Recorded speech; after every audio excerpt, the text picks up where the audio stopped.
ನಿಮ್ಗೆ ಯಾರು ಯಾವ ಟೈಮಲ್ಲಿ ಪ್ರಪೋಸ್ ಮಾಡ್ತಾರೋ ನಮಗೆ ಗೊತ್ತಿಲ್ಲ. ಆಕಾಶವೇ ಬೀಳಲಿ ಮೇಲೆ. ತಗೊಳ್ಳಿ ಸರ್. ಇನ್ನೊಂದು ಸಾಂಗ್ ಇದೆ ಅಲ್ವಾ ಸರ್? ಅವ್ರಿಗೆ ಎರಡು ಒಂದೇ ಸಲ ಕೊಟ್ಬಿಡಿ. ಅವ್ರಿಗೆ ಏನ್ ಮಾಡೋಣ? ಅವ್ರಿಗೆ ಎರಡು ಒಂದೇ ಸಲ ಕೊಟ್ಬಿಡಿ.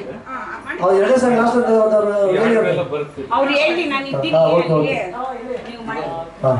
ಹಾಂ ಸರ್, ಅದೇ ಆಕಾಶವೇ ಬೀಳಲಿ ಮೇಲೆ.